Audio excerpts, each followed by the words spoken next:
이제 다시 반성애자 이야기로 돌아와서 게스트분들의 성향과 연애를 마구마구 파보는 심층 토크 시간을 가져보겠습니다. 취조당하는 건가요? 네, 그렇습니다. 준비하시죠. 우선 첫 번째로 유대감에 대해서 이야기를 할 건데요. 반성애자는 정서적인 유대감이 생기기 전후로 성적 끌림의 유무가 달라지잖아요. 근데 그렇죠. 네, 그 달라지는 정도가 모두 제각각이라고 하던데 유대감이 생기기 전에는 성적 끌림이 아예 없는 사람도 있고 회색 정도로 미미하게 있는 사람도 있고 또 생긴 후도 어떤 사람은 유대감이 생기고 나서야 회색 무성애자 정도로 끌리고 이게 아무래도 A님 케이스 같죠? 무슨 말일까? 어떤 사람은 아주 강하게 끌리고 그 끌림의 정도가 모두 다르다고 들었어요. 그래서 두 분 유대감이 생기기 전후 각각 어느 정도로 느끼시는지 다시 한번 좀 정리를 해주셨으면 좋겠어요.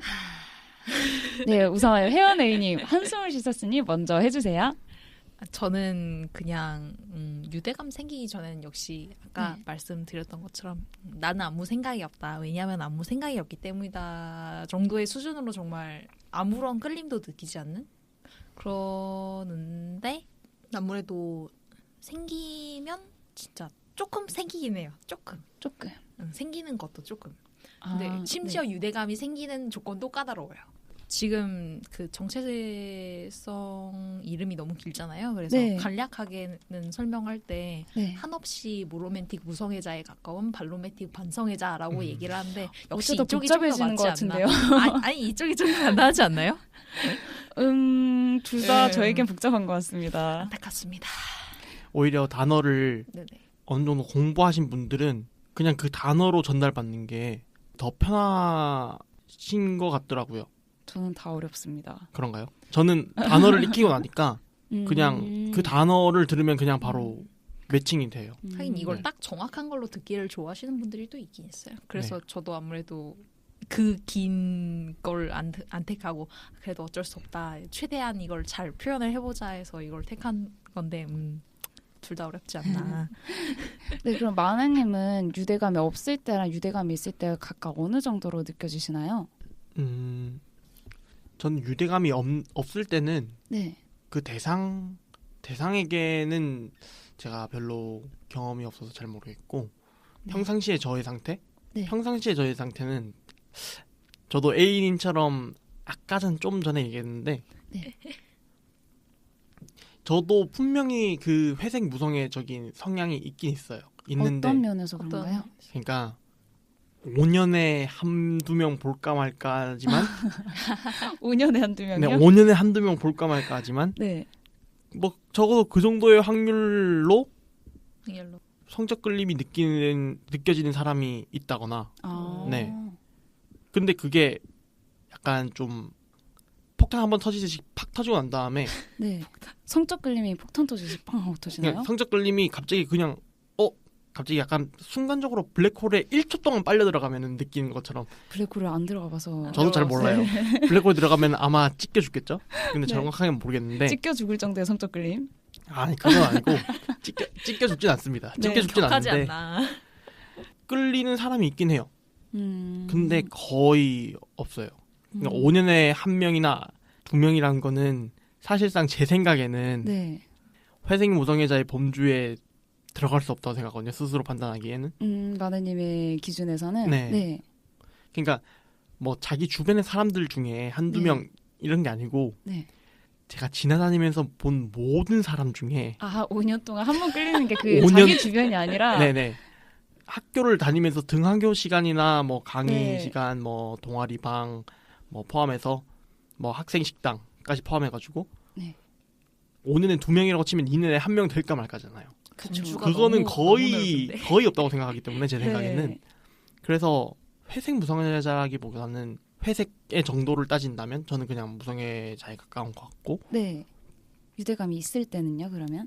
유대감이 있을 때는 아까 전에는 약간 그 블랙홀 빨려 들어가는 한번 터진다 했는데 약간 비유가 좀 잘못된 것 같아요. 근데 그런 끌림이 좀 지속적으로 강하게 느껴지긴 해요. 아까 전에 제가 말했던 그런 잡아당기고 약간 세포 하나하나가 그 인력을 가져가지고 서로 이제 맞붙으려고 하는데 막 그런 게 시적인 표현이네요. 시적이진 않아요. 시인들이 하면 저의 뺨때기를 때리지 않을까.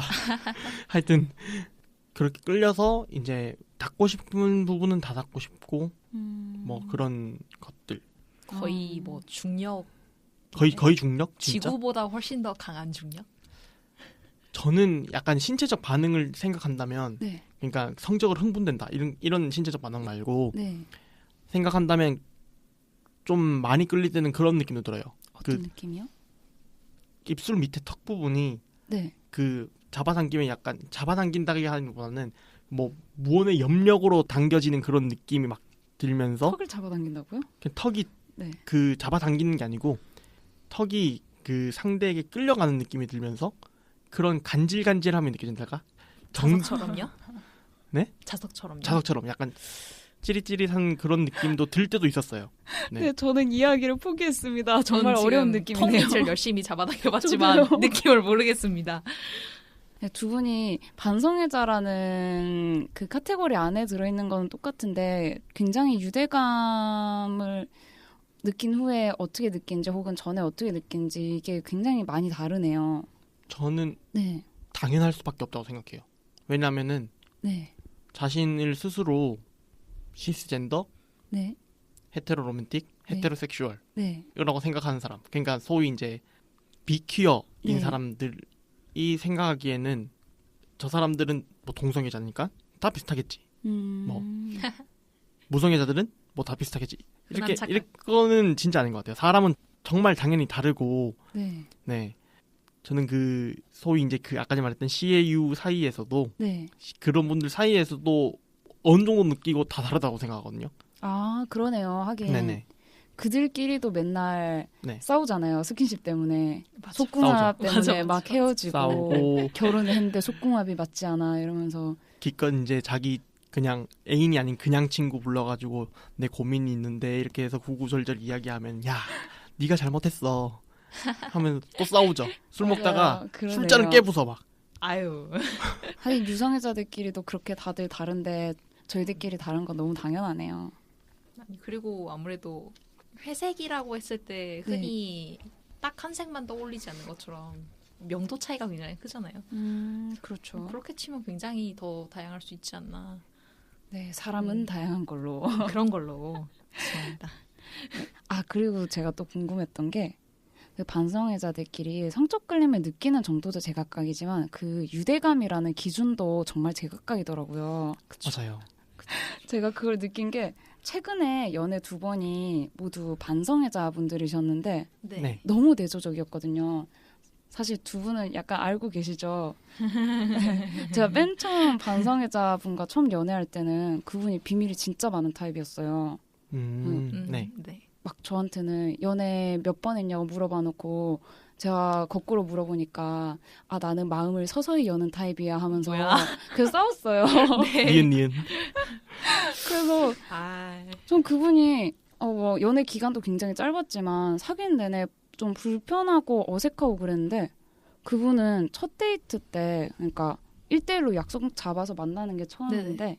모텔 데이트를 강력히 주장을 하시는 거예요. 근데 저는 또 그때는 무성애자랑 사귄 적이 없기 때문에 뭐 무성애자들 둘이 모텔 가서 뭐 하겠어. 그냥 뭐 손잡고 TV나 보겠지. 좀 약간 아니면 파워 노가리? 네, 침대에 누워서 편하게 뒹굴거리겠지. 그때 제가 좀 무성애자에 대한 판타지가 있을 때였어요. 그래서 그냥 되게 무방비한 상태로 뭐 그래 하면서 제가 모텔을 별로 좋아하지 않는데도 그냥 그러자 하고 갔는데 그분이 성적인 스킨십을 막 하시면서 성적 끌림을 느끼고 있다는 거예요. 아니 나한테는 마음을 못 열어서 자기가 사귄 사람이 몇 명인지도 말을 못 하겠는데 전 사실 그때 좀 반성애자에 대한 편견이 생겼었어요.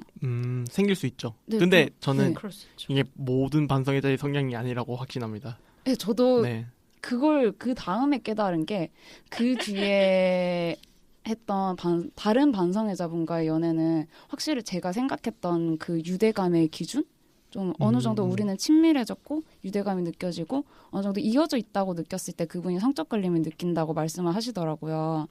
그래서 그분을 만나고 나서 좀 편견이 사라졌는데 만약에 그분을 못 만났으면 저는 아직도 약간 반성애자는 좀 뭔가 나랑 아주 많이 다른 존재가 아닐까, 뭔가 내가 이해할 수 없는 존재가 아닐까, 그 유대감의 기준이 글쎄 이렇게 생각을 하고 있지 않았을까 싶어요. 첫 단추를 너무 잘못 끄시지 않았나 싶습니다. 그렇죠. 다행히 다음 단추를 멀쩡하게 꼈죠.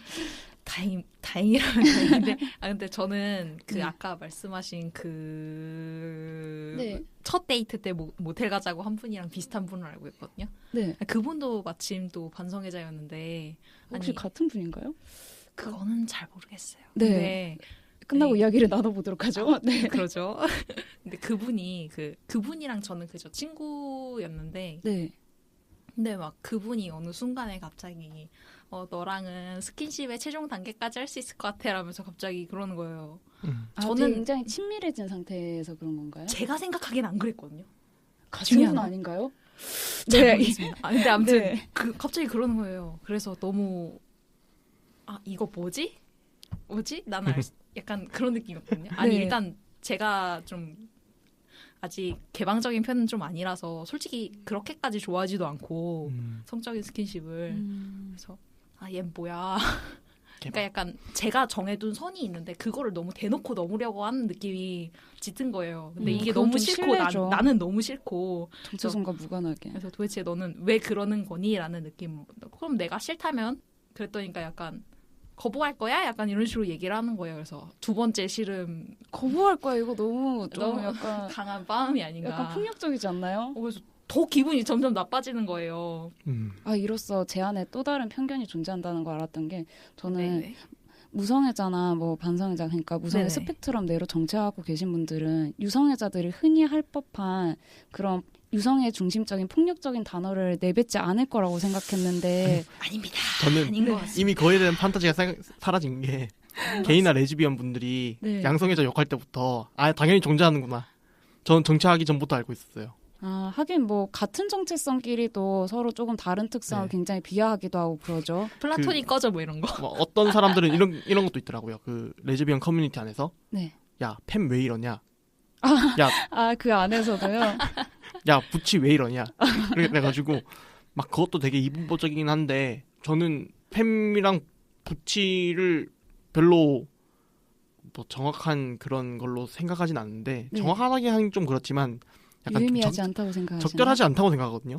네. 뭐 그걸 굳이 쓴다면은 네. 뭐 저는 뭐 그분들이 쓰신다는데 막을 수는 없겠지만 저는 좀 하죠. 부적절하다고 생각하는데 굳이 거기에서 다시 그런 편견적인 그런 이분법적 사고를 유지하는 걸 보면 그냥 당연히 있겠거니 생각했어요. 네. 하긴 왜 무성애자들끼리에서도 그 로맨틱이냐 무로맨틱이냐에 따라서 서로를 이해하지 못하고 또 막 스킨십을 좋아하냐 좋아하지 않냐에 따라서 되게 서로 좀 인식적으로 서로 폭력적인 맞아요, 발언을 맞아요. 할 때가 있더라고요. 맞아요. 아무리 조심을 해도. 그러니까 똑같은 무성애자인데 네. 한 명은 이제 섹스를 좋아하고 한 명은 섹스를 좋아하지 않아요. 맞아요. 그럼 서로 네, 그러면 이해를 잘 못해요. 이제 만약에 글이 올라왔다. 그러면 이제 댓글 전쟁이 시작되는 거죠. 맞아요. 둘이 이제 약간 강경파다. 이러면은 너는 성적 끌림을 느끼지 않는데 어떻게 섹스를 할 수 있냐? 맞아.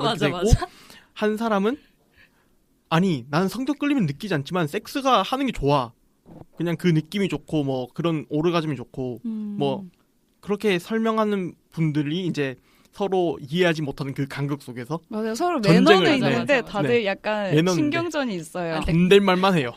근데 가끔 또 이게 과열되면 아니 무성애자인데 왜 섹스 좋아함? 진짜 님 무성애자 맞음? 뭐 이럴 때도 있고 그 정도까지도 있어요? 가끔 그게 되게 과열될 때가 있어요. 음. 그리고 막 다른 상대 쪽에서는 진짜 이 좋은 걸 모르다니 진짜 님 존나 한심 쯧쯧 약간 이런 식으로 나올 때도 있고 정말 사람들 사는 진짜 세계는 과열될 답답한데. 때 이러거든요.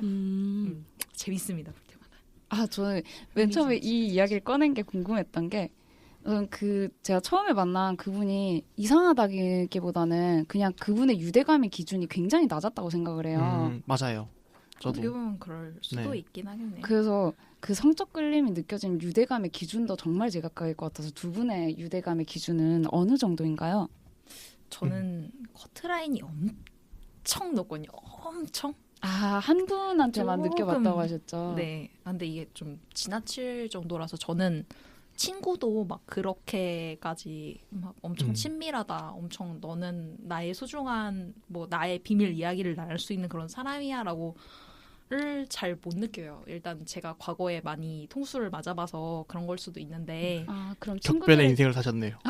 제가 좀 그랬습니다. 친구들에게 약간 마음을 늦게 여는 편인가요? 아니면 잘 열지 못하는 편이신가요? 아예 잘 못 연다? 열라고 하다가 무서워서 화들짝 놀란 다음에 다시 떨어지는 마치 뜨거운 냄비에다가 가까이 가고 싶은데 손 이렇게 톡 댔다가 하고 놀라갖고 떼는 것 같은 그런 느낌으로 가는 것 같아요. 그러면서 살짝 유지하다가 이거 조금 온도가 괜찮네. 딱히 나한테 화상 안 입을 것 같아. 이러면 좀 더 가주고 그러면서 조금 더 너는 이 안쪽까지 들어와도 괜찮아 같은 느낌이 드는데 저는 그냥 다 뿌리는데. 유대감을요? 아니요. 유대감을 뿌린다기보다는 그냥 뭔가 비밀 이야기 말씀하셨잖아요. 저는 그냥 공개적으로요? 비밀이 없습니다. 저는 비밀이 있는 사람은 딱 2명 있어요. 부모님? 부모. 딱 2명. 의외로 가족끼리 그런 경우가 더 많죠. 네. 그 말고는 진짜 그냥 아무 사람에게나 뭐 생각은 하긴 하는데 정말 민감하게는 안 생각하는 것 같아요. 그게 저는 더 좋은 것 같은 게 저는 되게 그런 생각 많이 하거든요. 내가 또 언제 또 통수 맞을지 몰라 이런 거. 저도 정말 통수를 많이 맞으셨나 진짜 보네요. 많이 맞아봤어요. 뭐 예를 들어서 중학교 때 막 친구들 그룹에 들어가는데 어떤 애가 너무 못 어울려서 내가 같이 끼워줬는데 그 친구가 나를 통수치고 나를 따돌림 시킨다던가 이런 일도 굉장히 비일비재하게 겪어서 혹은 뭐 내가 비밀 얘기를 이 친구한테 했는데 이 친구가 다른 애들한테 다 말해갖고 진짜 그런 악의적이다. 경우도 있었어요. 그래서 어떻게 보면 제가 친구 번호이 좀 없을 수도 있는데 솔직히 기분이 그때 이후로 좀 차곡차곡 쌓였더니 컴플렉스가 돼서 됐습니다. 아니 그냥 아예 얘기를 안 하고 싶어요. 그런 얘기를. 회원 의원님은 유대감이 생긴다는 것 자체가 굉장히 좀 특별한 일이 될 수 있겠네요. 어떻게 보면. 그렇죠. 굉장히 막 나한테는 이 친구랑 연락한다. 이 친구랑 연락 안 끊었다. 혹은 뭐 내가 차단 안 했다. 이것도 어떻게 보면 굉장히 특별하고 차단을 많이 하고 사시나 봐요. 저는 그냥 연락 좀 안 한다 싶으면 그냥 차단해버리거나 페이스북도 친구 삭제해버리거나 그러거든요. 내 거 보지 마. 약간 이런 거. 보이는 게 싫어서. 네. 너가 또 어디에서 뭐 보고 또 이런 거 퍼뜨릴까 봐 약간 이런 생각도 좀 있고 물론 페이스북에 좀 친키어적인 뭔가가 좀 올라가 있기도 하고 그렇다 보니까 좀 그런 것도 있어요. 마느님은 그 유대감의 기준이 어느 정도인가요? 저는 아까 전에 빠른 시일 안에 재정체화를 했다고 했잖아요. 네. 했는데 이게 첫 번째 재정체화가 있고 난 다음에 또 빠른 시일 내에 또 한 번은 재정체화가 있었는데요. 그러니까 사실 재정체화를 2번 하신 건가요? 네. 그러니까 지금은 거의 고정된 상태에서 바뀌지 않는 것 같은데 네. 그때는 정말 짧은 시간? 짧게는 아니고 제 생각에는 한 5개월 미만. 짧진 않네요. 제가 첫 번째 정체화를 하고 퀘스처너리 기간을 거치고 첫 번째 정체화를 하고 난 다음에 한 4개월, 5개월 정도 시간 안에 이제 완전히 정체화를 거의 한 것 같은데 그때 제가 마지막으로 정체화했던 게 젠더 플루이드거든요. 제 젠더에 대해서 정체화를 했어요. 네네.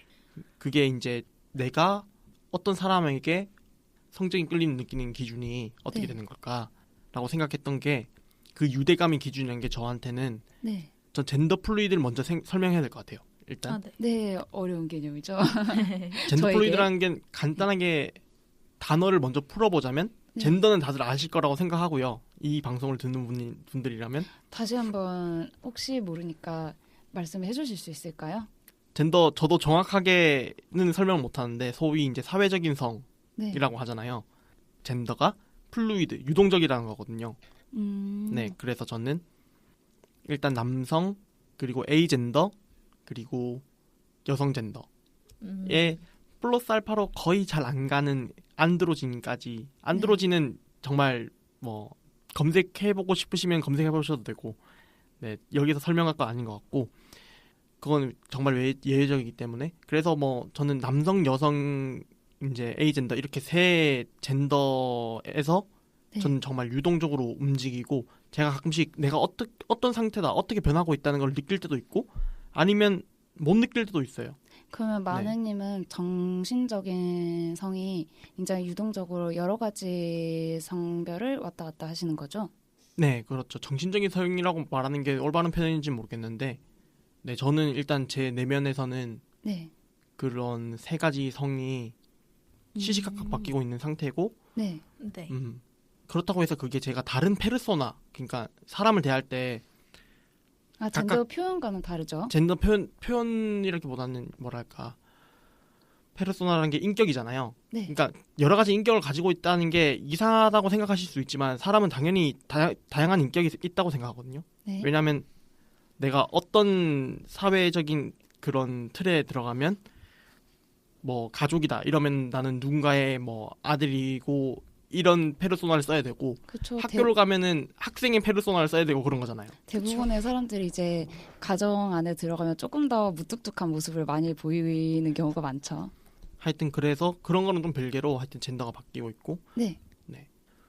저 마느님 제가 궁금한 게 있는데 네네. 혹시 그 남성 젠더, 여성 젠더 그리고 에이 젠더 이렇게 오간다고 하셨는데 네. 이 사이가 스펙트럼식으로 오가나요? 아니면 마치 하나하나 정해진 그 구간을 바늘이 멈춰서는 것처럼, 그러니까 아예 딱 남성 젠더 아니면 딱 여성 젠더 딱 남성, 딱 이런 느낌. A 젠더, 딱 여성 젠더 이렇게 가진 않아요. 그러면 저는 약간 소민제 스펙트럼 형식인가요? 네, 스펙트럼 정도의 차이인데, 그래서 제가 안드로진이라는 표현을 썼고요. 약간 비율이 바뀐다고 생각하면 되는 비율이 건가요? 바뀌어요. 그러니까 그 함유량이 달라진달까? 약간 그런 느낌이에요. 좋은 표현이네요. 네. 이해가 팍 가네요. 그래서 하여튼 다시 돌아오자면 네. 저는 연애를 할 때 거의 이제 여성 젠더가 많이 드러나는 편이에요. 평상시보다 훨씬. 네. 평상시에는 제가 밖에 나가면 페르소나랑도 완전히 이제 또 할 수가 없는 게 상대가 보는 게 있으니까 제 여성 젠더를 억지로 제 여성 젠더가 튀어나오려고 할 때는 네. 이제 억지로 가두고 약간 가면 쓰는 행동을 할 때가 있어요. 사회적인 인식 때문에. 사회적인 인식 때문에. 그럴 때는 약간 좀 괴리감이 느껴지죠. 그리고 제 여성 젠더는 혼자서 막 울고 나가고 싶어 이러고. 근데 연애 관계에 돌입하면 제 여성 젠더는 약간 좀 그런 벽을 점점 허물고 잘 나오고 그 비율이 높아지는 것 같아요. 그러니까 평상시에는 제가 혼자 있거나 뭐 혼자 있을 때는 좀 덜하긴 한데 밖에 나가 있다 이러면은 네. 남성 젠더가 막 한 35% 40%쯤 되고 A 젠더가 네. 거의 한 50%쯤 되고 네. 여성 젠더가 거의 한 10% 15% 이 정도밖에 안 되거든요. 그럼 만약에 유대감이 높아지면 그 여성 젠더의 비율이 늘어나게 되나요? 유대감이 높아지면 제가 억지로 그런 가면을 쓴 빈도가 적어지면서 이제 여성 젠더가 나온 빈도가 좀 더 자유롭게 나오게 되는 것 같아요. 그럼 마네님이 성적 끌림을 느끼게 되는 그 유대감의 정도가 여성 젠더가 나오는 그 정도랑 거의 유사하다고 뭔가 볼 수 있나요? 그냥 뭔가 이 사람에게 내 여성 젠더가 활발하게 드러날 수 있고 상대도 그걸 알고 나의 그런 점을 좋아하고 그런 게 되게 저에게 유대감의 그런 첫 번째 열쇠? 듣고 있는데 약간 약점 같은 느낌으로 좀 되게 들렸어요. 약점은 아니라고 생각해요. 근데 저는 숨겨야 될 것? 일반적으로? 숨겨야 될 것을 이 사람한테 보여줄 수 있다? 이 사람은 나를 좋아하고 이런 부분에서? 그런 부분도 어느 정도는 있는데 네네. 내가 숨겨야 한다기보다는 저는 오히려 내가 자유롭다. I am free. 네, 그런 부분도 되게 큰 것 같아요. 그리고 뭔가 이 사람에게 특별하게 유대감이라는 그런 거를 더 잘 느끼고 할 수가 있는 게 좀 더 온전한 나고 온전한 나를 이 사람이 볼 수 있는 거고 그런 와중에서 이제 제 여성 젠더만이 느끼는 그런 로맨틱적인 그런 느낌들 그런 것들이 이제 저한테 특별한 그런 느낌으로 다가와서 서서히 이제 유대감으로 차곡차곡 쌓이다가 그게 어느 정도가 지나면 그게 성적 끌림을 이제 느끼게 되는 그런 바탕이 되지 않나라고 생각되거든요. 약간 온전한 나라는 표현에서 어떤 느낌인지 조금 와닿는 것 같네요. 네, 물론 뭐 사람이 정말 비관적으로 본다면 온전한 나를 바라보는 사람은 심지어 비관적으로 봐야 하나요? 자신도 없다고 생각하거든요. 저는 그쵸. 이 말을 하고 있는 이 순간에는 굉장히 에이전더라고 생각하는데 하여튼 그렇습니다. 네, 언젠가 젠더 특집을 하게 될 수 있다면 다시 마네님을 초청할 수 있다면 좋겠네요. 젠더 이야기는 정말 할 말이 많게 될 것 같습니다. 정말 많아요. 네. 네, 그럼 다음 질문으로 넘어가 보자면 자, 정말 벼르고 별렀던 질문인데 이 질문을 위해서 마네님과 혜원A님을 섭외를 했습니다. 부끄럽네요. 부끄럽네요, 진짜. 지금 이 게스트 두 분이 무성애자 연애한 경험 그리고 유성애자 연애한 경험 둘 다 가지고 있어요. 그래서 제가 너무 궁금했던 게 반성애자와 무성애자가 만날 때 혹은 유성애자가 만날 때는 뭐 어떻게 다르고 어느 쪽이 뭐 더 불편하거나 이쪽이 이렇게 불편하고 저쪽이 저렇게 불편하거나 혹은 어떻게 적응을 했거나 아니면 네네. 어떤 정체성이 더 잘 맞는다고 느꼈는지 네, 두 분이 썰 좀 풀어주세요. 저는 네. 제가 느끼는 그 유대감의 정도가 네. 엄청 다른 사람에 비해서는 좀 엄청인 것 같긴 한데 네. 그래도 적절한 선에 있다고 생각하고 그 유대감이 느끼는 그 벽이랄까 그 허들이 적절한 성적 끌림을 느끼는 그 유대감의 네. 기준이 그 기준 허들이 다른 사람과 비슷하다는 말씀인가요? 다른 사람과 비슷하다기보다는 그 사람들보다는 좀 더 마이너하게 좀 좀 힘든 허들인데 네. 그렇다고 뭐 제가 회원A님을 완전히 아는 건 아니지만 회원A님처럼 허들이 높다고 생각하지도 않아요. 아, 네. A님만큼 높지는 네, 않다. 확실하게 네. 저는 많이 까다롭기 때문에. 네. 근데 그래도 어느 정도는 좀 그 유대감이 기준이 네. 상당히 높은 편이라고 생각하거든요. 나름대로. 네. 네네. 그렇지만 적당하다고 생각합니다. 근데 네. 그래서 저는 완전히 무성애자를 만나면 네. 제가 오히려 그 사람한테는 사실 제가 유대감을 쌓아서 성적 끌림을 느끼는 순간 그 사람과 저의 관계는 거의 그 사람은 어떻게 느끼는지 모르겠지만 유성애자와 무성애자와 별반 다를 바가 없을 수도 있겠다라는 생각도 들었어요. 근데 저도 막연히 생각했을 때 반성애자가 유대감을 느끼고 나면 그냥 유성애자와 무성애자 연애 아닌가 이렇게 생각했었거든요. 근데 정말 그 넘었던 허들이 다시 돌아가 버리면 유대감 없을 때로 돌아가는 건가요? 그러면은 다시 회귀하는 것 같아요. 회기. 네, 사귀다가 유대감이 없을 때로 돌아가면 그거 되게 위험한 거 아닌가요? 그렇죠. 아. 근데 뭐 소위 이제 뭐 안 그러신 시의 유성애자 분들도 있겠지만 그럼에도 내가 저 사람과의 성적인 관계를 하고 싶은 그런 게 있는데 저는 그게 무너져 버리면 네. 잘 안 되더라고요. 아, 약간 그 소위 헤어져도 밤에 외롭고 생각이 나더라 그런 느낌은 못 받아보셨다 이런 느낌 네네. 이런 말씀이시죠? 근데 저는 오히려 또 뭐 빈도의 차이에서도 네. 아예 없는 사람과 뭐 0.3쯤 있는 사람, 뭐 0.5나 네. 있는 사람이면 0인 사람한테는 있냐 없냐의 차이잖아요. 네. 근데 저는 적당히 그런 조건도 채워야 되고 심지어 물론 다 그렇겠지만 네. 항상 느끼는 것도 아니고 남들만큼 느끼지도 않는다고 생각하거든요. 아. 정말 그 유성애자분들 유성애자들보단 적게 느낀다고 생각하시나요? 그 정도가 적다 이런 건 잘 모르겠는데 네. 빈도나 뭐 그거에서 그분들의 평균적인 수준에 내가 다 갈 수 있나 생각하면 또 아닌 것 같은 느낌이 들어요.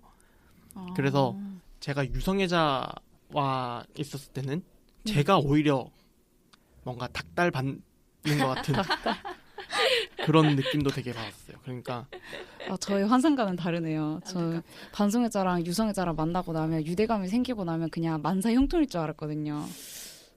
그거는 그렇지 않네요. 안 그런 것 같습니다. 되지 않을까. 네.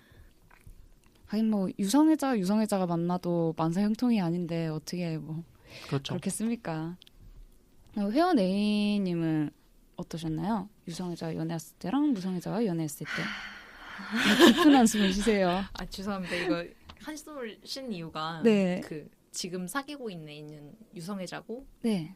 그리고 바로 전에 사귀었던 애는 무성애자거든요. 네. 헤테로 로맨틱 에이섹슈얼이라고 자신을 정체화했던 친구인데 네. 그 친구가 처음에 막 열심히 저한테 잘 들이대서 둘이 사귀었는데 너무 솔직히 저도 사귀기 전에는 무성애자와끼리의 연애에 대한 환상 같은 게 있었어요. 뭐 너도 성관계 싫어하고 나도 싫어하면 뭐 그런 적어도 이거 하나라도 맞지 않을까. 맞아요. 하다 못해. 유성애자랑 만나면 이게 되게 거대한 걸림돌이 되는데 적어도 이 걸림돌 하나를 사라지는 거 아닌가. 저도 가지고 있던 잘못된 판타지였죠. 근데 능꿈 되고. 이게 근데 그런 느낌이 아니라 약간 자루에서 무거운 짐 하나 꺼낸 느낌이 아니라 오히려 도미노처럼 하나 치웠어? 그럼 그 다음 거 있어? 약간 이런 느낌이더라고요. 걱정하지 마, 고민 더 있어? 약간 이런 느낌? 그래서 좀 그때 그리고 좀 그 친구랑 그런 쪽으로 많이 싸웠거든요. 어떤 쪽으로요? 약간 성격적인 면모나 일단 저는 지금의 저보다 물론 좀 더 괴팍하고 좀 더 제 위주적이고 약간 그러긴 했는데 심지어 저는 지금 약간 나의 옛날이 어땠고 내 결핍 욕구 이런 게 어땠구나 이런 생각을 조금 맞춰갖고 조금은 유해졌는데 옛날에는 그러지를 못해서 좀 더 날카롭기도 했었는데 그러니까 서로 막 열심히 막 찔러가면서 막 싸우는 거예요. 정말 스킨십으로 안 싸울 뿐이지 나머지 모든 것으로 다 싸우게 되는. 네네, 진짜 모든 걸로 다 싸우게 되는 거예요. 뭐 가장 기본적인 거 연락 같은 것도 그 친구랑은 되게 장거리 연애였거든요. 그래서 나는 이 친구랑 연락을 좀 하고 싶은데 이 친구가 연락을 안 해요. 나 수업 끝나고 나 끝났어 이런 연락 해줄 수 있는데 이런 것도 안 해. 약간 되게 처음엔 참다가 슬슬 빡쳐하고 야 너 왜 연락 안 해? 이랬더니까 아니 그러면 나도 좀 친구들이랑 놀고 그래야지 약간 이런 데서도 좀 화났고 막 그래서 부들부들 A님의 쌓여왔던 분노가 터져 나오는 순간이네요. 이런 느낌이었습니다. 아무튼 그렇게 격하게 되게 싸웠거든요. 그 친구랑도. 그래갖고 서서히 멀어지다가. 그럼 스킨십으로는 싸운 적이 없었나요? 근데 또 이게 또 함정인 게 싸웠어요. 스킨십으로도 싸웠어요. 이게 문제예요. 무조건 싸우게 되는 것 같아요. 아니 난 적어도 이 문제라도 없을 줄 알았는데 아니었어요. 스킨십으로 무엇 때문에 싸우셨어요? 대표적인 게 저는 껴안는 거 되게 좋아하거든요. 같이 붙어 있고 같이 옆에 있고 그런 걸 되게 좋아하는데 이 친구는 그런 걸 되게 싫어하고 심지어 그 친구는 팔짱 껴보고 싶어 하는데 나는 팔짱 되게 싫어하고 저리 가 이러면 되게 상처받아요. 저는 오히려 그런 게 있어요. 어떤 건가요? 그냥 친구. 네. 저랑 지정성별이 똑같은 남성인 친구인데 걔가 되게 뭔가 고민이 많고 힘들어 보여서 그냥 안고 토닥토닥 해줬는데 뭔가 시선이 그러니까 걔의 시선이 아니고 뭔가 주변 시선이 신경 쓰여서 한 1초 만에 뗐어요. 진짜. 약간 지정성별 남성끼리는 그런 시선 때문에 굉장히 불편하죠. 본인들이 괜찮다고 하더라도. 본인들 심지어 이렇게 얘기해요. 본인들끼리 괜찮아서 디저트 카페 가서 디저트 먹는데 옆에 있는 그 소식을 들은 애가 야 남자 새끼들끼리 디저트 카페를 왜 가냐? 너무 폭력적인 사고예요 그런 건. 디저트를 좋아해서 제가 첫 잡수시러 가겠다는데 왜 불만인지 모르겠고 다른 친구들도 야 우리는 이런 거 잘해 이러면서 그냥 다 좋게 생각하고 우정으로 생각하는데 왜 굳이 그거를 그렇게 말하는지. 돈 내줄 거 아니면 일단 막 그런 것도 오지랖 있어요. 노노했으면 누구 생일인데 생일에서 만났는데 야 생일날 걔는 남자를 보고 있냐? 뭐 이런 말을 하는 애도 있고 정말 참 규범성의 사회네요. 네 무섭습니다. 아무튼 다시 제 연애 얘기로 돌아가 보자면 스킨십 때문에도 싸우셨답니다. 스킨십 때문에도. 아니 심지어 막 그런 거 또 싸우면 되게 스트레스를 많이 받는 거예요. 이게 아닐 줄 알았는데 이러고 싸워? 진짜 나 이거 아닐 것 같았는데. 환상이 있는 연애는 약간 그런 함정이 약간 있죠. 그런 느낌이었어요. 그래서 그때 환상을 완전 와장창 깨버렸고 그래서 연애 뭘까 인생 뭘까 이러면서 살다가 지금 애인을 만났는데 처음에 보자마자 너무 마음에 들어 친구로서 친해지고 싶어 이러면서 열심히 제가 막 들이대고 막 친해지고 막 썸도 타고 그러다가 사귀었어요. 아주 스킨십 때문에 싸우지 않나요?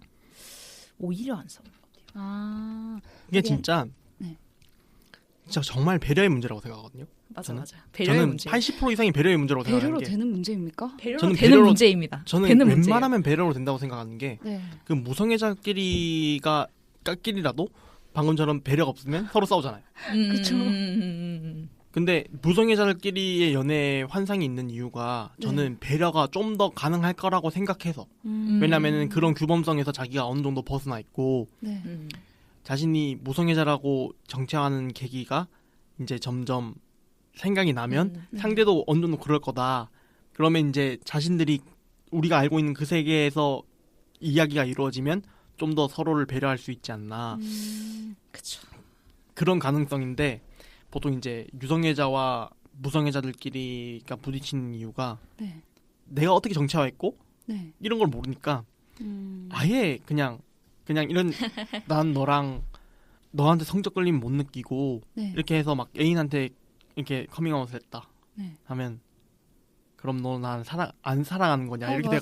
돼가지고 거기서부터 얘기하기에는 배려를 하기가 너무 신명강연이라서 네 그런 환상이 생길 수도 있다고 생각하고 실제로 무성애들끼리 사귀어서 좋은 만남 하는 사람들 충분히 있다고 생각해요. 맞아요. 결혼까지 하시는 분들도 계시고요. 오래오래 행복한 연애 하시는 분들도 계시는데 그냥 저희는 그때 배려가 되게 부족했고 근데 그 배려가 부족한 이유 중에서는 제가 지금 생각하기에는 네. 서로가 잘 안 끌리던 사람이 뭔가 하나 끌리는 거를 만났는데 그 끌리는 거를 내가 너무 원하고 이걸 해보고 싶은데 상대가 안 들어줘. 약간 이런 느낌에서 좀 더 그래서 다툼이 더 있지 않나 혹은 그만큼 상대에게 더 강요하지 않았나 싶은 생각도 있어요. 아, 그 무성애자 분가요? 네네. 저는 약간 무성애자와의 연애에 대해서 판타지를 가지게 됐던 게 그 전에 정말 좋은 유성애자분을 만난 적이 있어요. 네네. 제가 정체화를 할 수 있게 굉장히 거의 1년 정도 제 의사만 존중을 해주신 네네. 분이었는데 덕분에 저는 제 정체성을 깨닫게 됐는데 그분은 저를 존중하는 과정에서 자신의 성적 끌림에 대해서 죄책감을 가지게 된 거예요. 아, 그럴 수 있죠. 그거는 진짜 만약에 로맨틱이 아니더라도 내가 저 사람 정말 좋아하고 사랑하는데 저 사람이 저렇게 고통받을 수 있고 그렇죠. 네. 아무리 티를 안 내도 티 나는 게 있잖아요. 그러면 진짜 하고 싶은데 네. 안달복달 어떻게 하지는 못하죠. 네, 그래서 네. 분명히 배려는 존재를 하고 있는데 전 너무 씁쓸했거든요, 그때. 그래서 약간 무성애자와의 연애에 대한 판타지를 가지게 됐으나 실전을 해보고 나서 판타지는 산산이 부서지는 아니다. 것으로 판타지가 아니다.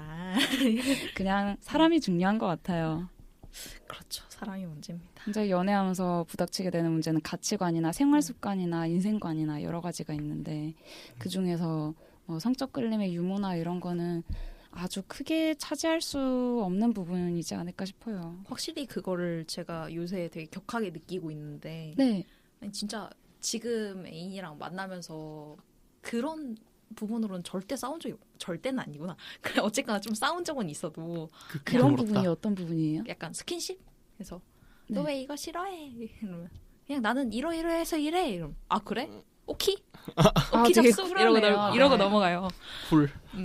그냥 너가 그렇다는데 물론 나도 좋지만 그래도 내가 그래도 이런 걸 좋아하긴 하니까 그래도 한 번에 한 번씩만 좀 해줘 이러면 그래 뭐 그 정도는 뭐 이런 부분 약간 합의가 되네요. 그리고 그거 외에도 나는 뭐 어떻고 나는 어떤 생각을 하고 내가 정체성을 정할 때 어떤 식의 사고를 했고 어떤 결론을 내렸다 이래서 나는 대충 이런 거 같고 아직 뭐 이런 거 좀 덜 정해진 것 같아 이런 식으로 얘기하면 아 그래? 이러면서 받아들여주고 아니면 그거 외에도 제가 처음 커밍아웃을 했을 때 그 친구는 나는 무성애자다라고 얘기를 했을 때 네. 아 그러냐 사귀는 중간에 커밍아웃을 하셨나요? 거의 사귄 지 한 이틀 3일째? 정말 놀라셨겠네요. 굉장히 그분을. 초반 그 자체. 네.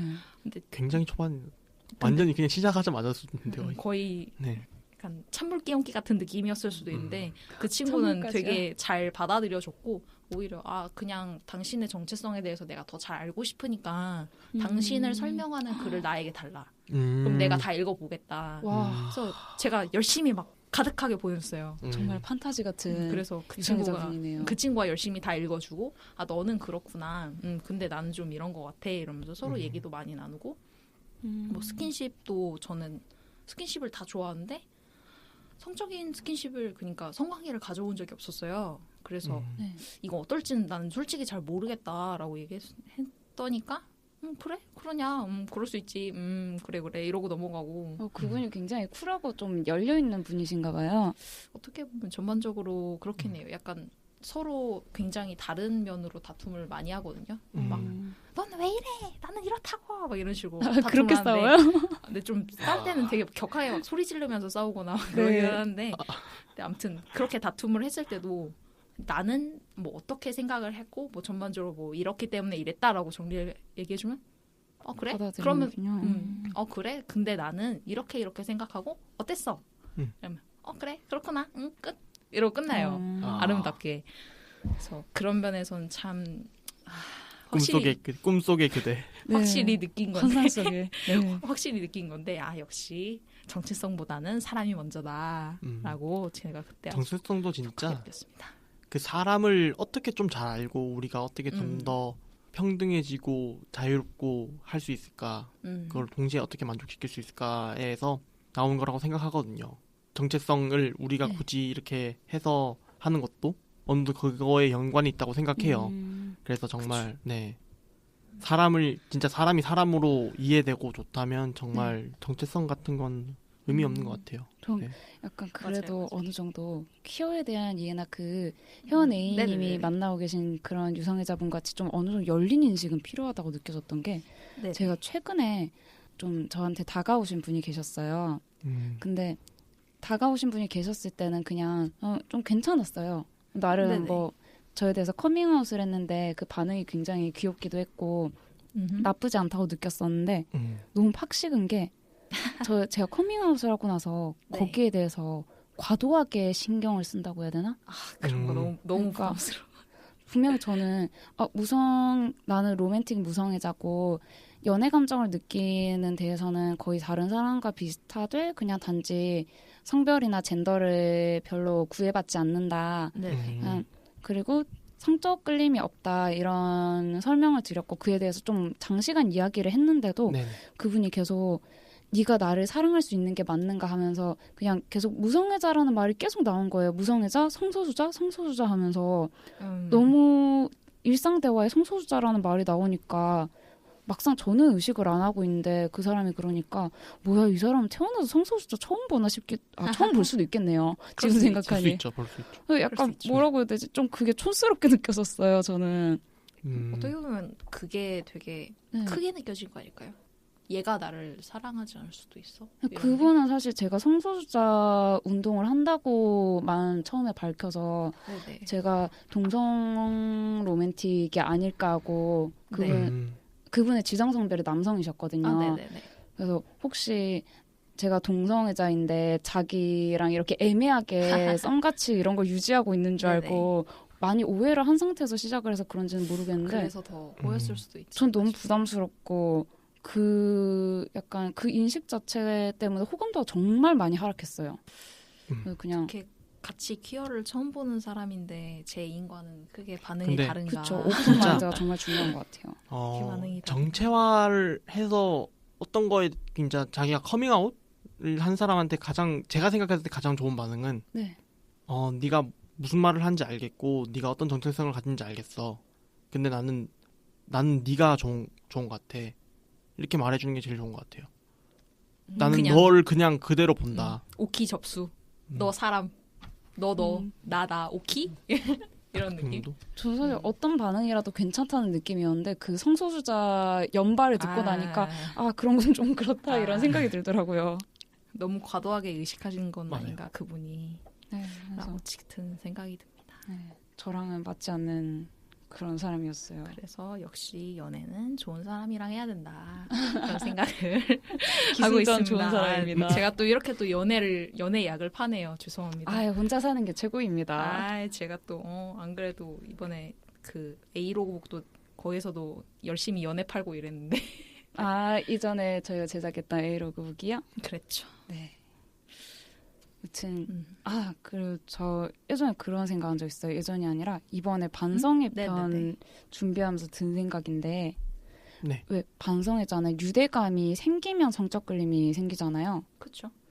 근데 반대로 유대감이 생기면 성적 끌림이 없어지는 사람들이 분명히 있지 않을까라는 생각이 들었어요. 신선한 접근인데요. 근데 또 어떻게 생각해보면 왜 그 비퀴어들의 세계에서 아니 가족끼리 징그럽게 어떻게 스킨십을 해? 이런 말이 되게 흔하잖아요. 결혼한 지 오래된 부부들이 그 관계가 점점 적어지는 현상이라든지 섹스리스트 네, 그렇죠. 그런 게 사회에서 약간 문제인 것처럼 느껴지고 그 사람들의 많은 고민인 것처럼 느껴지는데 어떻게 보면 그 많은 사람들 중에서는 정체성이 유대감 때문에 성적 끌림이 없어진 사람들이 있겠다는 생각을 했었어요. 완전히 배제할 수는 없겠네요. 네, 그쵸? 그래서 안 그래도 무대 내 번역팀 분들한테 여쭤보니까 그런 정체성이 있기는 있다고 하더라고요. 그런 걸 네. 나타낸 용어가. 그래서 약간 억울했던 게 억울합니까? 네, 저 너무 억울한 게 왜 이제 막 섹스리스가 이혼 사유도 되고 그러잖아요. 너무 무서웠어요. 제가 둘 중에 한 명이 로맨틱으로서는. 네. 그 둘 중에 한 명이 이해를 못하면 이제 이혼 사유가 될 수도 있겠죠. 꽝이지 뭐. 네, 물론 저는 그런 사람과는 당연히 결혼 관계가 생길 리가 없겠지만, 근데 되게 어떤 사람들한테는 그게 만약에 방금 제가 이야기했던 예시에 유대감이 생기면 성적 끌림이 없어지는 사람들한테는 노력으로 될 문제도 아니고 어떻게 해결할 수 없는 자신의 고유한 특성인데 이제 사회에서는 약간 성적 끌림이 없는 상태에서 유대감을 즐기는 방법을 가르치는 게 아니라 왜 꼭 성관계를 하지 않더라도 우리가 같이 할 수 있는 거 많잖아요. 그렇죠. 취미를 즐긴다든가 뭐 오붓한 시간을 보낸다든가 그런 것도 많이 사랑이 들어간 행위라고 생각하는데 오로지 그걸 고칠 생각만 하잖아요.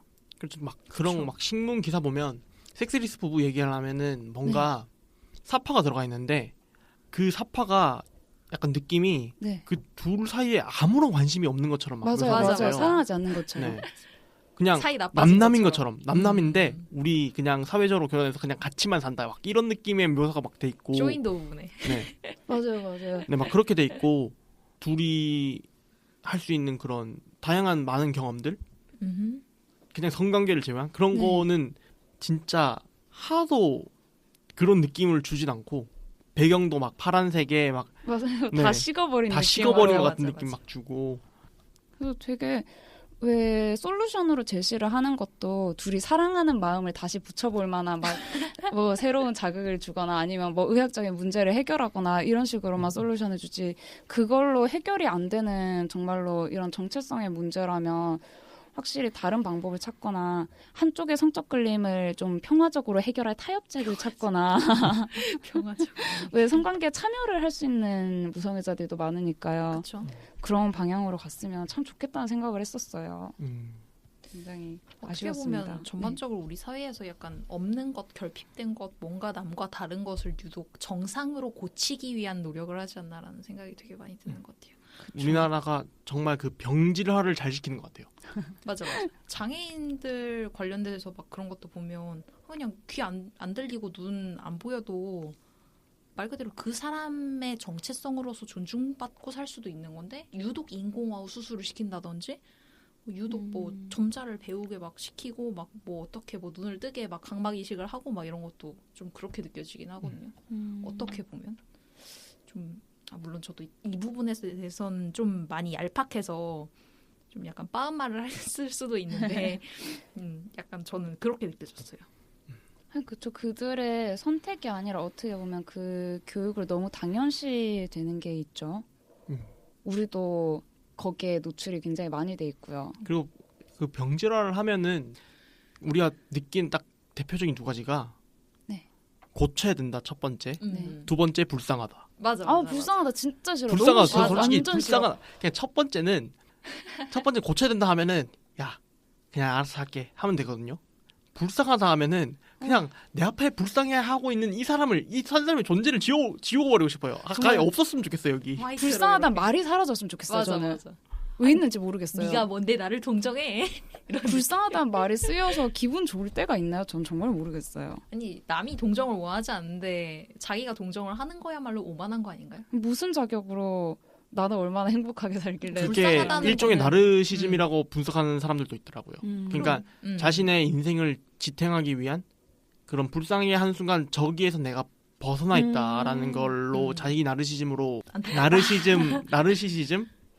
영향을 받아서 네. 자기가 나는 여기가 아니야. 근데 나는 얘보다 좀 더 나은 위치에 있고 얘는 그러니까 불쌍해. 이렇게 되는 경우가 상당히 많다고 들었어요. 어떻게 보면 네. 굉장한 과시욕 아닌가요? 약간 정말 근데 진짜 그 사람을 소위 PT 불쌍하게 여긴다면 진짜 그 사람들을 불쌍하게 여긴 사람들은 가서 도와주는 사람들이 대부분이더라고요. 그리고 정작 그 사람들 앞에서는 불쌍하다는 말을 안 꺼내요. 그 사람들은. 저 뒤에서도 꺼내면 별로 안 좋은 것 같은데 사실 분명히 세상 어딘가에서는 정말 순수한 의도에 순수한 나쁘지 않은 불쌍하다가 있겠지만 저는 정말 잘 못 본 것 같아요. 네, 적어도 저는 우리나라에서는 잘 못 본 것 같아요. 안 그래도 제가 상담을 공부하다 보니 약간 공감 그리고 동정 이런 거에 대한 걸 배운 적이 있는데 그걸 들었을 때 사람들이 막 불쌍하다, 동정 이런 걸 많이 연관시키니까 교수님이 그런 거 아니라고 그게 아니라 그 사람의 위치로 들어가서 진정으로 공감하는 것이다. 물론 겁나 힘들긴 하지만 그러니까 결코 내가 한 발짝 물러나서 너 불쌍해라고 얘기하는 건 확실하게 아니라는 거죠. 네. 그건 단지 자기 위안이죠. 저는 그냥 만약에 그 사람이 자신이 내가 이런 것 때문에 힘들다라고 말한다면 내가 그 사람의 입장에 들어가가지고 생각해보고 난 다음에 그냥 안타깝다라고 생각할 수도 있는 것 같아요. 근데 불쌍한 거를 함부로 내뱉는 거는 좀 맞아. 별로인 것 같아요. 안타깝다랑 불쌍하다랑 또 어감이 확 다르네요. 네. 그러니까 이 사람이 이런 것 때문에 내가 힘들어 하면은 내가 그 사람의 입장에 들어가 보면 내가 실제로 이 사람이 왜 힘든지 왜 이게 잘 안 되고 이런지 막 알게 되잖아요. 그러면 사람이 나 스스로한테도 안타깝다고 느끼잖아요. 네. 그거랑 비슷한 것 같아요. 그래서 안타깝다는 말을 좀 저는 약간 대체해서 신중하게 쓰고 있는 편인 것 같아요. 네. 이렇게 굉장히 별 생각 없이 할 수 있는 말로도 많이 폭력적인 말이 될 수가 있네요. 정말 폭력적이지 않은 말을 하고 사는 건 어려운 것 같아요. 네. 진짜 저희 학교 앞에 병원이 바로 있는데 정말 흔하게 들어요. 어떤 불쌍하단 말을. 왜죠? 그러니까 막 휠체어 타고 다니는데 진짜 아파 보이는 사람들 막 그냥 안 아파 보이는데 그냥 담배 피고 이런 사람들은 신경 안 쓰겠죠. 근데 막 그런 사람들은 그냥 가다가 엄마 불쌍해 이러고 그냥 가요. 뭐야? 뭐야? 그러면 저는 솔직히 아까 제가 말했던 나르시시즘으로 이해할 수밖에 없어요. 솔직히. 어떻게 보면 그게 사회가 전반적으로 가지고 있는 약자나 소수자에 대한 태도라고 볼 수도 있겠네요. 저는 그렇다고 생각해요. 막 그런 것도 있잖아요. 무성애자들한테 야 네가 진짜 사랑 안 해봐서 그렇다느니 뭐 네가 섹스의 참맛을 모르니까 네가 너무 불쌍하다고 야 죽기 전에 몇 명이랑 잡아야 되지 않겠냐? 죽기 전에 몇 명이랑 잡는 거 뭐죠? 막 그런 거 있어요. 잡으면 맞아. 가끔씩 그렇게 콜렉션하는 분들이 있어요. 콜렉션. 맞아. 재밌는 목표네요. 365일 중에 300명이나 샀다고. 그럼 좀 신빙성 없는 얘기를 약간 과시적으로 하는 사람들 보면 솔직히 과시할 수 있다고 생각하지만 그거는 잘 알아서 그네들끼리의 세계에서 했으면 좋겠고 저는 어디에나 뭐 이상한 사람들이 있기 마련이죠. 그렇죠. 우리는 한 귀로 흘립시다. 네. 언젠가는 꼭 좀 이런 소수자 인식이 좋아지는 세상이 왔으면 좋겠네요. 전 그러고 나면 좀 생겼으면 하는 게 나는 지금 무성애 상태야 이런 말을 할 수 있는 날이 왔으면 좋겠어요.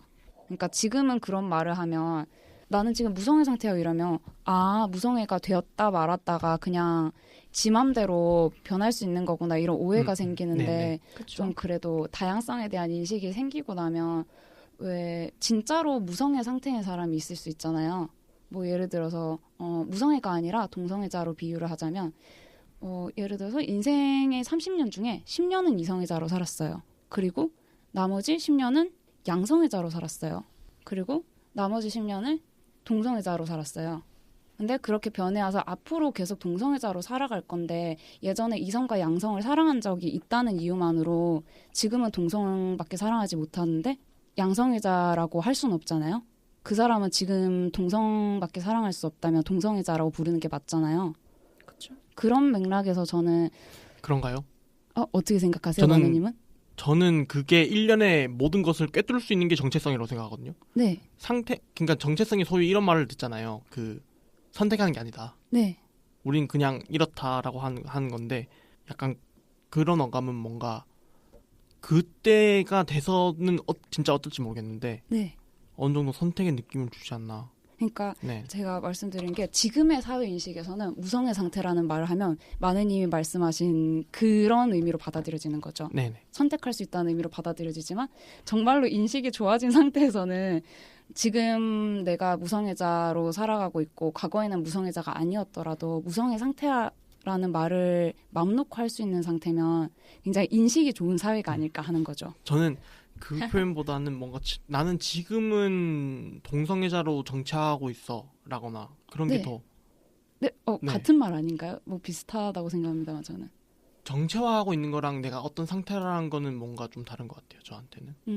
네. 저는 그 상태라는 말도 그 존중이 될 수 있는 그런 사회를 굉장히 아주 먼 세상이겠죠? 꿈꾸고 있습니다. 아, 그런 말이군요. 부모님은 네. 아주 이상적인 무언가를 꿈꾸시고 지금 말씀하신 거고 지금 마네님은 현실에 대해서 얘기하고 계시죠. 하지만 제가 살아있을 때는 그게 실현되지 않을 거란 걸 너무 잘 알고 있어요. 저도 슬프네요. 이상했어요. 영혼이 안 네, 될 것 어떤 같아요. 건가요? 저도 이상했어요. 뭔데요? 정차가 필요 없는 세상.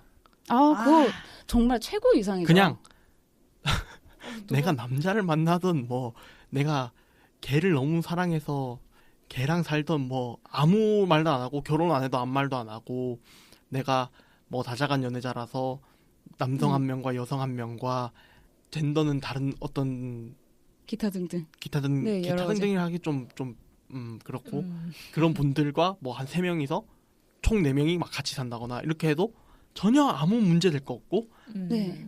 저는 누구라고 하는데요 하면서 하고 난 다음에 그냥 딱히 편견도 없고 그냥 내가 정체해서 말할 필요도 없이 저는 이렇게 해서 살고 있어요. 아 그래요? 하고 그냥 제가 받아들일 수 바로 있는 거죠. 그런 맥락에서 무성의 상태라는 아. 그 표현을 쓴 거예요.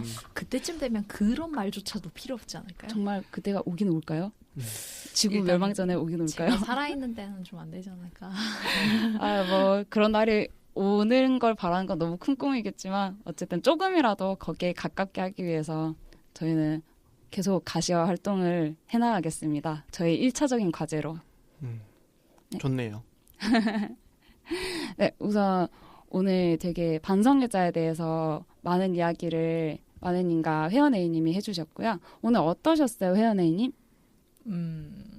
모르겠어요. 약간 기승전 연애파리 약간 이런 느낌이라. 네. 이런 약간 연애 만능주의 같은 느낌이 되지 않았나라고 지금 스스로 굉장히 자책 중이에요. 괜찮아요. 저희가 이 다음에는 꼭 시즌 2에서 네네네. 특집으로 무로맨틱 편을 한번 준비를 해보겠습니다. 박수. 좋네요. 그때는 이제 무로맨틱 게스트 분들이 오셔서 그걸 중화시켜 주실 거예요. 와우. 저는 뭔가 아쉬웠어요.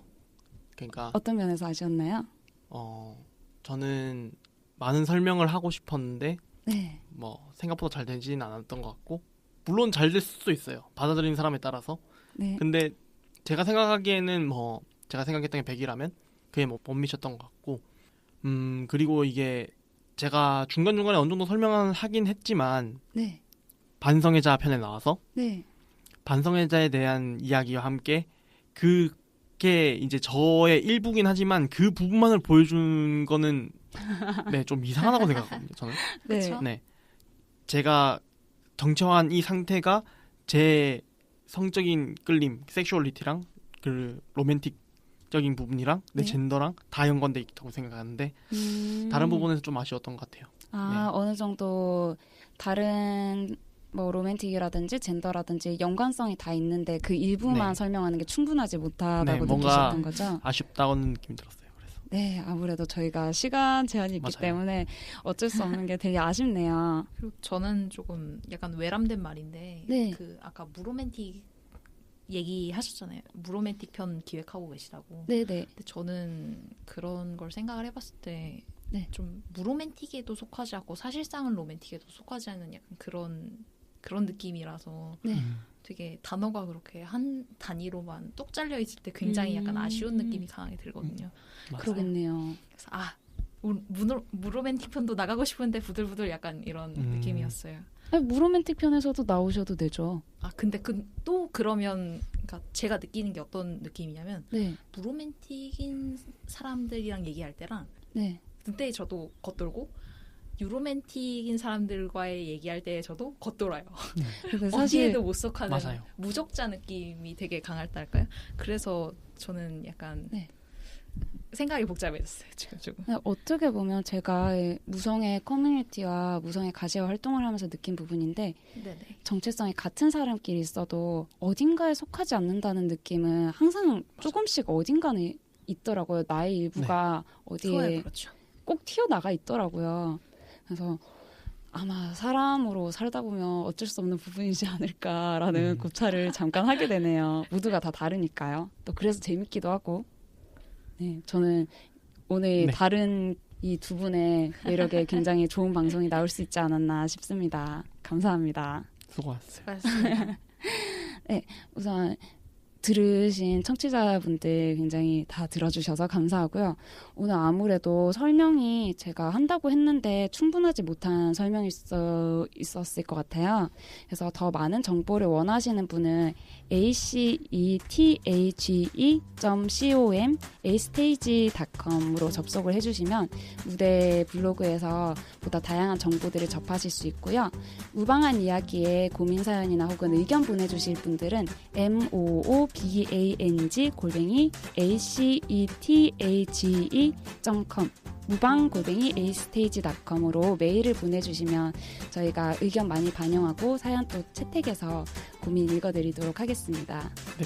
네, 오늘 수고 많으셨고요. 다음 화에서는 회색 무성애자 편으로 찾아올 거고요. 오늘 출연하지 못하셨던 상큼 발랄하신 모카솜님이 진행을 맡아주실 예정입니다. 네, 지금까지 무방한 이야기 보은 만회 외연혜이었습니다. 감사합니다.